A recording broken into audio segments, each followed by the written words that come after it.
Le Nigeria, 60 ans après l'indépendance, est-ce que c'est un géant au pied d'argile? Voilà notre premier sujet. Nous parlerons ensuite du Burkina Faso. Le président Roch-Marc Christian Kaboré est candidat à sa propre succession pour la présidentielle de fin d'année. On évoquera le nouveau gouvernement du Togo, 8 mois après les élections. Et puis, on parlera aussi de la mission qu'il faut attendre de ce gouvernement. Voilà pour le menu de ce mercredi. C'est avec Firmin Tekouagbo, chroniqueur politique. Bonsoir Firmin. Bonsoir Samuel Yavi, merci de m'avoir invité. Face à vous, Francisco Napokura, journaliste freelance. Bonsoir Francisco. Bonsoir Samuel, bonsoir à Firmin et bonsoir Francisco. Aux téléspectateurs de la New World TV. J'en ai rencontré beaucoup cette semaine, de Palimé, Bassa, même à Tapamé, j'en ai rencontré. Et ils ont beaucoup de doléances pour nous, c'est que la chaîne puisse au moins s'ouvrir à leur localité. C'est-à-dire qu'ils ont envie de nous envoyer des questions au cours de nos débats. Et donc, il va falloir voir cette possibilité pour que ça soit un peu participatif, qu'on instaure vraiment un autre climat. D'accord, pourquoi pas. Ça, on va l'étudier. Merci en tout cas à tous ceux qui nous suivent ici et partout dans le monde.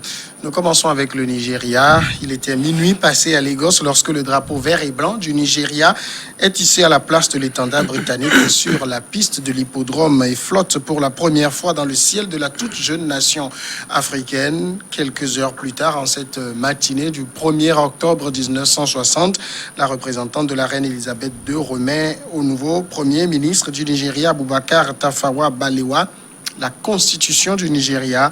60 ans ont passé, mais les Nigérians, en tout cas ceux d'un certain âge, se rappellent de l'euphorie qui a suivi la célébration de la fête de l'indépendance. 60 ans après, il faut le dire, il y a beaucoup de désillusions. Mais d'abord, le Nigeria, Francisco, tout comme beaucoup de nations africaines en 1960, avait réussi à arracher son indépendance de la Grande-Bretagne. Est-ce que, contrairement à beaucoup de pays français qui ont dû négocier, parfois passer par les armes, ça a été facile pour le Nigeria? Oui, vous savez, les pays qui ont été colonisés par les puissances, chaque entité, selon le colonisateur, a eu l'indépendance également par rapport à la stratégie ou bien au bon vouloir du colon. Donc les pays comme le Nigeria, le Ghana, avec la Grande-Bretagne, vous savez, même dans l'histoire, quand vous prenez la Grande-Bretagne, et les peuples, lorsqu'ils renversaient les royautés, n'ont pas été aussi méchants pour les décapiter, ils les ont conservés. Par contre, dans les pays francophones, en France et autres, on les a carrément décapités. Donc, quelque part, la passation du pouvoir entre le colon anglais et français et le pays anglophone a été fait et pas aussi comme dans la douleur, comme chez nous. Donc, c'est ce qui explique aussi, quand vous voyez ces pays-là, vous sentez que les gens sont plus libres. Déjà, pour s'exprimer, ils sont libres en entrepreneuriat, et c'est ce qui fait aujourd'hui que ces pays arrivent à montrer d'autres visages sur le plan progrès, que ce soit démocratie ou sur le plan développement. L'indépendance du Nigeria, c'était un peu à inscrire aussi dans la fièvre des indépendances qu'arrachaient les pays francophones de la part de leur métropole. Oui, bien évidemment, c'est parce que il y avait un vent qui soufflait à l'époque et il y a des romans africains qui disaient le soleil des indépendances. Oui, donc ça veut dire que c'était un vent, c'était un nouveau soleil qui se levait pour les Africains, dont tout le monde ne pouvait que rentrer dans cette dynamique-là. Personne ne pouvait se départir ou sortir de cette fièvre-là. C'était normal. Francisco Napokura a dit quelque chose d'intéressant, ou c'est vous qui avez posé la question, pour montrer en quelque sorte la différence entre les pays francophones qui aspiraient à l'indépendance et les pays anglophones. En fait, il fallait comprendre aussi un peu la France. Il faut toujours comprendre un peu la France. Entre la France et la Grande-Bretagne, entre les deux puissances, celle-là qui dépend beaucoup plus fortement du continent africain, c'est la France. Et celle-là qui a moins de ressources, c'est la France.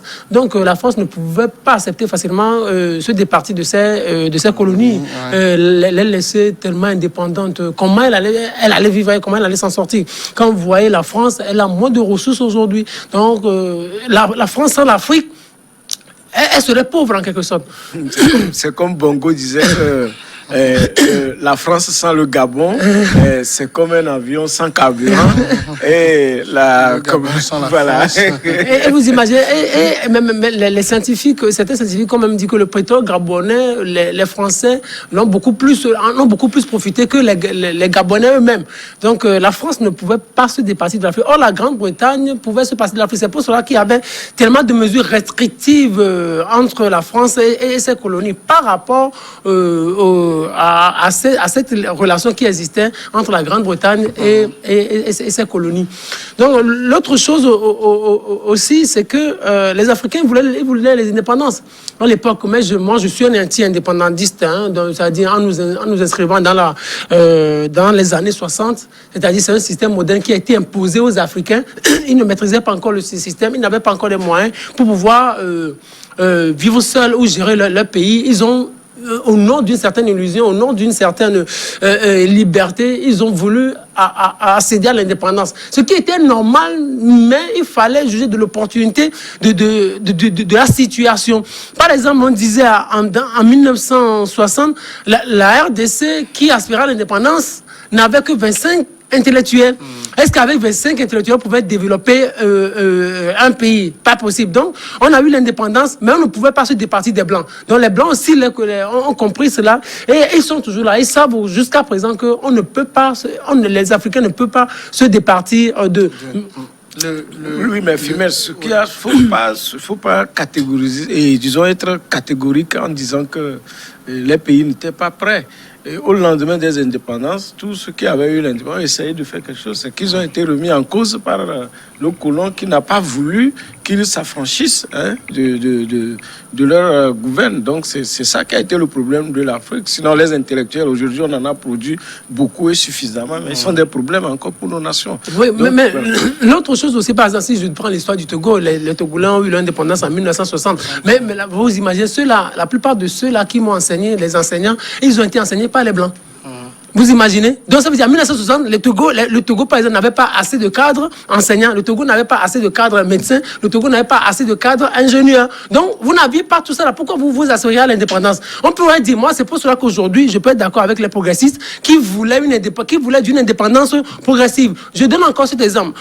L'Afrique du Sud aurait été indépendante en 1960, l'Afrique du Sud ne serait pas ce que nous avons connu aujourd'hui. C'est pour ça que je suis encore d'accord avec Mandela qui dit souvent que quand il est sorti, il dit, nous disons merci à nos frères blancs pour avoir construit le pays pour nous. Parce qu'en 1960, il n'y avait pas ces grandes routes. En 1960, il n'y avait pas ces écoles. En 1960, il n'y avait pas ces grandes usines. Mais pendant 27 ans, les Blancs se sont concentrés sur le développement et ils ont développé le pays pour nous. Maintenant, ce qui vous dit, et il a appelé ses frères à aller à l'école. Je dis simplement, si on avait laissé nos États indépendants, on allait former ce qu'il fallait, on allait faire le travail qu'il fallait. Parce qu'il fallait voir même nos budgets à l'époque, nos PIB, c'est avec le temps que nous avons dégringolé. Ça veut dire que nous avions de bons gestionnaires, mais seulement ils n'ont pas eu assez de temps pour travailler et on les a renversés en mettant les sous-traitants. C'est tout le problème. Alors, le Nigeria, tout comme les autres pays qui ont eu l'indépendance, a connu diverses fortunes.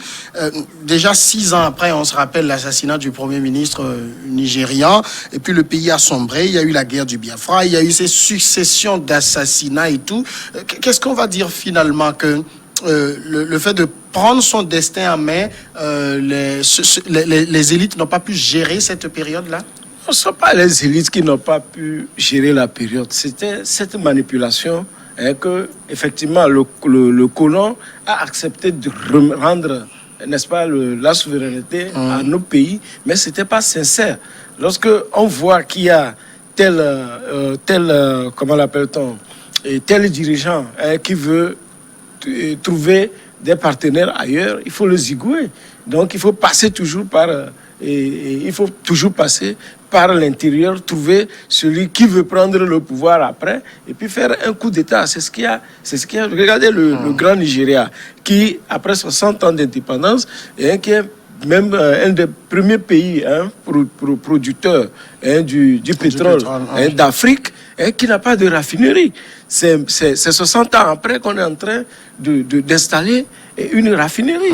Regardez tous les problèmes djihadistes, les affaires de Boko Haram et autres. Donc, tout ça là a contribué à ce que le Nigeria n'a pas pu faire le pas qu'il devrait faire pour émerger.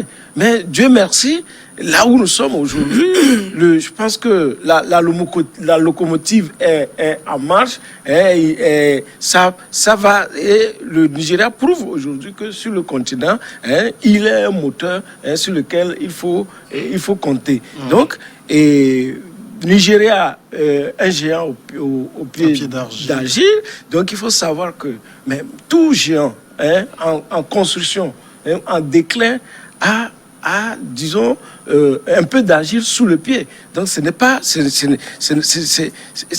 le fondement même de tout progrès, que lorsque on évolue, il ne faut pas faire un faux pas pour le chuter. Est-ce que vous voyez? Donc, le temps où le Nigeria a été, comment l'appelle-t-on, le berceau de tout. Bien sûr, il y a toujours le problème de Boko Haram, mais il y a cette perception que nous faisons, surtout nous les francophones, qu'on a toujours l'impression que le Nigeria n'est pas en train de progresser. Sinon, il y a du travail qui est en train de se faire. Alors, et qu'on va découvrir. En 60 ans d'indépendance, j'allais dire l'évolution du Nigeria. C'est vrai qu'aujourd'hui, c'est le géant de la CEDEAO, deuxième puissance économique du continent, de toute l'Afrique, mais première puissance de la CEDEAO, 70% du PIB de la CEDEAO à lui tout seul. Est-ce que le pays aurait pu mieux faire? Le pays, normalement, naturellement, devrait faire mieux. Vous imaginez, quand vous voyez le Nigeria aujourd'hui, 200 millions d'habitants. 200 millions d'habitants. Seuls 57% de ces populations ont accès à l'électricité. Et comment? 9 heures par jour. Et il y a une loi depuis le 1er septembre qui dit, interdit ceux-là qui ont plus de 12 heures d'électricité par jour ou qui ont 12 heures d'électricité par jour, leurs tarifs ont doublé. C'est extraordinaire. 60 ans après, un pays, 6e pays producteur du pétrole. C'était extraordinaire. Mais là, qu'est-ce qui se passe? C'est la question qu'on doit toujours se poser. Mais on dit, le PIB, 521 milliards par an, pratiquement. En 2013, c'était le chiffre qui avait été avancé. Mais quand vous voyez tout ça, on dit l'exploitation de l'hydrocarbure, ça augmente régulièrement, surtout au niveau du delta du Niger. Donc vous voyez tout ce tableau-là qui est peint. Mais en réalité, il y a des disparités, regardez. Surtout au niveau du Nord. Ce sont ces disparités, ce sont ces inégalités sociales qui ont créé même le Boko Haram. Il y a des gens au Nigeria qui vivent dans des situations pas possibles. Les bidonvilles, ça se multiplie, même qui sont aux portes des quartiers d'affaires. Mais qu'est-ce que le Nigeria a pu faire? Le Nigeria ne fait pas partie des pays les plus développés. On dit ça, c'est un géant, mais le Nigeria a trop de problèmes. Le Nigeria a trop de soucis. Question sécurité zéro. La corruption. Mais écoutez, 136e, le Nigeria occupe le 136e rang sur 175. Vous avez parlé, Francisco Napokura, vous avez parlé tout à l'heure où vous avez en quelque sorte dézingué les puissances occidentales en disant que ce sont elles qui nous mettent dans cette situation-là. Moi, je m'inscris complètement en faux. Vous imaginez? Mais quand vous parlez de la corruption aujourd'hui au Nigeria, ce ne sont pas les puissances occidentales qui demandent aux Nigériens de se donner à la corruption. Quand vous voyez, par exemple, ça vous me rappelez aussi un roman. J'ai fait un peu aussi la littérature anglophone. À l'université, c'était en 3e année, on étudiait un roman, on étudiait une matière qu'on appelait le nouveau roman. Dans ce nouveau roman, il y avait un livre qu'on nous avait fait lire, c'était The Future Leaders. Quand vous lisez le roman, c'est l'Afrique au lendemain des indépendances. On vous fait découvrir des dérives pas possibles auxquelles se sont adonnés des chefs d'État qui ont pris leur pays, qui ont pris les indépendances au début des années 60. Ce ne sont pas les colons qui les l'ont demandé. Ce ne sont pas les colons qui leur ont dit allez torturer vos propres frères. Ce ne sont pas les colons qui leur ont dit il faut vous adonner à la corruption. Ce qui se passe au Nigeria aujourd'hui, il y a tellement de corruption dans ce pays jusqu'à ce que cela n'impacte quotidiennement l'intervention de l'armée. L'armée manque de moyens pour faire face aux questions sécuritaires. Vous imaginez. Il y a un universitaire qui dit que, puisque Firmin parlait tout à l'heure du problème de la corruption dans le pays, la corruption c'est un sport favori au niveau du Nigeria, 340 milliards d'euros auraient été détournés par des responsables publics avec la complicité de multinationales. Ça c'est le procureur général du pays qui l'annonce. Il dit plus, 99,9% des politiciens nigériens ne s'engagent pas parce qu'ils ont quelque chose à offrir au peuple, mais pour servir leur propre intérêt. Si c'est à ça qu'aboutissent les 60 ans d'indépendance, il y a des questions à se poser. Non, mais c'est le domaine de définition en commun de tous les pays africains. Le détournement, c'est-à-dire que les gens vont au pouvoir seulement pour s'enrichir. C'est dans nos pays qu'on voit des politiciens qui sont des multimillionnaires et c'est pourquoi les gens ne veulent pas faire avec les nationaux qui sont obligés, même pour faire une route après 60 ans d'indépendance, d'aller chercher des entreprises à l'extérieur. Et que au lieu que le port soit géré par les nationaux, on s'en va chercher les multinationales, même les banques, la télécom, tout est remis à ces blancs et qui les aident à détourner de l'argent. Est-ce que vous voyez, quand vous voyez des banques qui se sont installées au Togo, vous vous demandez combien de clients ils ont. Oui. Mais ils se sont installés spécialement pour pouvoir faire sortir de l'argent. Oui. Bon, lorsqu'on parle de la corruption au Nigeria, on sait que cette corruption, c'est une gangrène et qui détruit dangereusement tout nos pays. Et c'est comme c'est devenu institutionnel et très difficile de s'y attaquer. La question de l'électricité qu'évoquait par exemple, quelqu'un m'expliquait qu'au Nigeria, c'est pas que le pays est incapable de produire l'électricité, mais c'est parce que vous avez des généraux qui sont dans le commerce de groupes électrogènes. Groupes électrogènes et tout ça. Oui, mais Firmin, il faut reconnaître que quelque part, c'est parce que le Nigeria supprime un peu ce que il doit prendre pour nourrir sa population de l'électricité, que peut-être des pays comme le Togo, le Ghana, ont de l'électricité. Ils vendent pour faire de l'argent. Et puis, il ne faut pas qu'on minimise ce pays Nigeria, parce que lorsque nous prenons les milliardaires, pas les intellectuels, pas des politiciens, mais des vrais hommes d'affaires comme les Dangote. Mais c'est des gens qui sont sortis comme ça, des hommes d'affaires, mais qui sont des milliardaires. Qu'on cite parmi les... Une minute de pause et on revient continuer avec cet intéressant débat.